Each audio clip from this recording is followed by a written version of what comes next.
As we end this newscast, Norwood Community Media plans to remember John Carroll throughout the month of March by rebroadcasting programs and events featuring John. NCM cherishes the memories we have, and we are currently working on a special tribute program that will highlight John Carroll, the person, and his legacy. We dedicate this newscast to John and his family, and leave you with this video that was played at Tuesday night's Selectmen meeting. It features the late Assistant Town Manager Bernie Cooper, a dear friend of John, who worked by his side every day of John's career in Norwood. John made it clear when he walked through the front door of the town hall that there were 3 pillars in his life. He won't remember this conversation, but I do.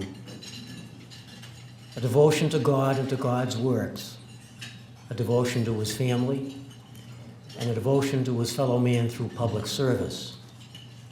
The first pillar, upon which all of the others rest, a devotion to God.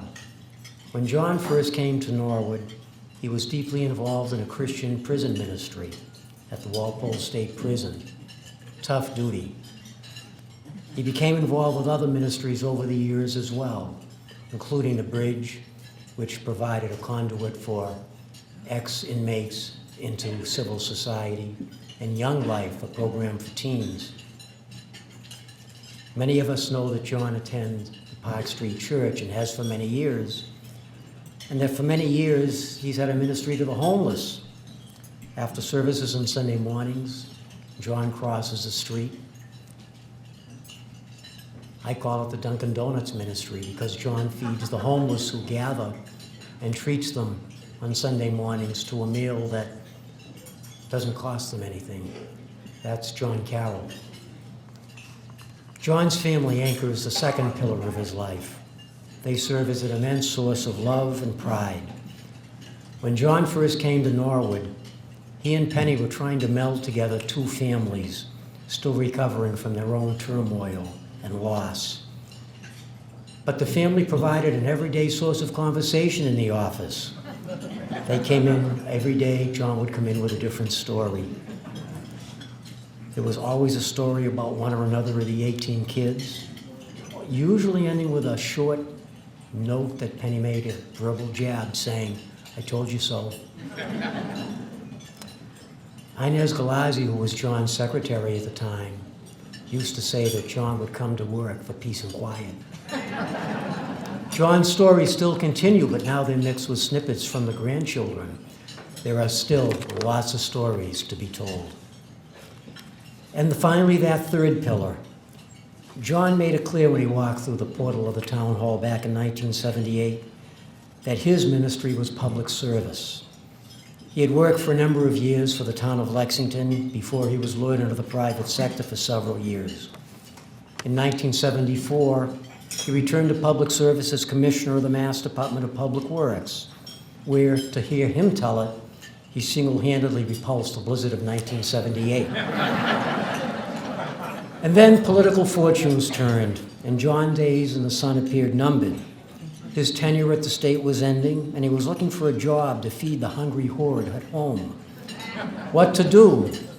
His options seemed unlimited. With a civil engineering degree, a long record of public service, and his Irish pedigree, big engineering or big construction seemed to be an obvious path to riches.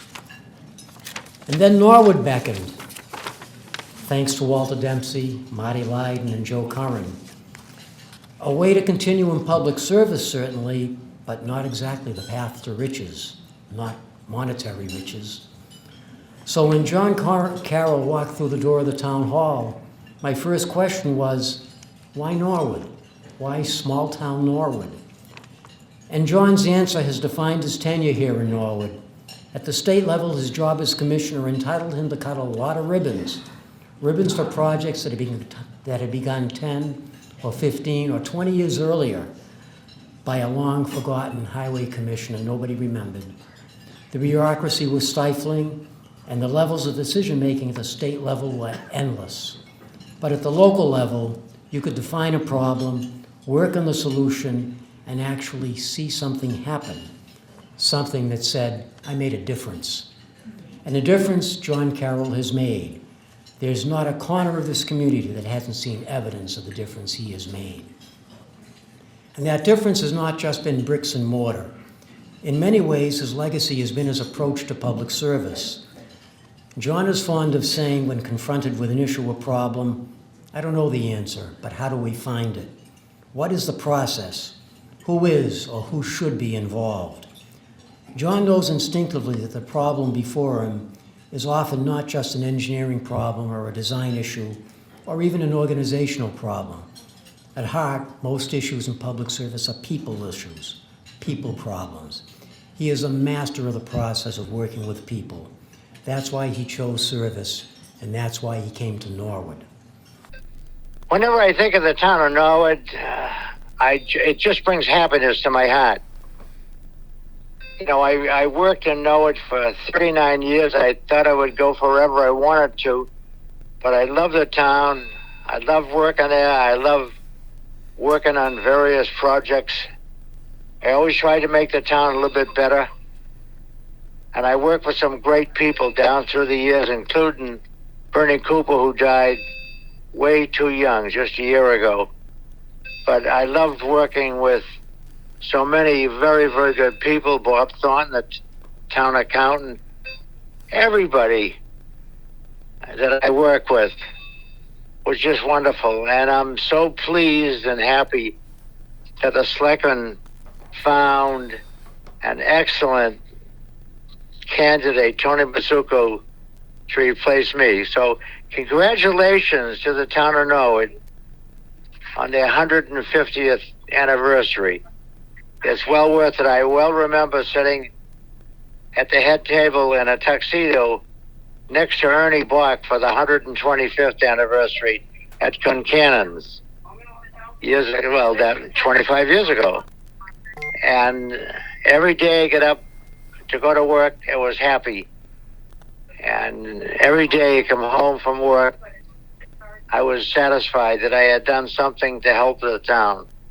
I tell that to Mark Ryan all the time. He's a public works director, and I say, Mark, every day you go home looking back on that particular day's work, knowing that you've helped one family or maybe 50 or 100, whether you've fixed some one thing for them or you've paved a street. But it's I just had so much enjoyment. And God bless you all. I hope you all have a great night on the 150th anniversary. I love you all. John, I will miss you. That goes without saying.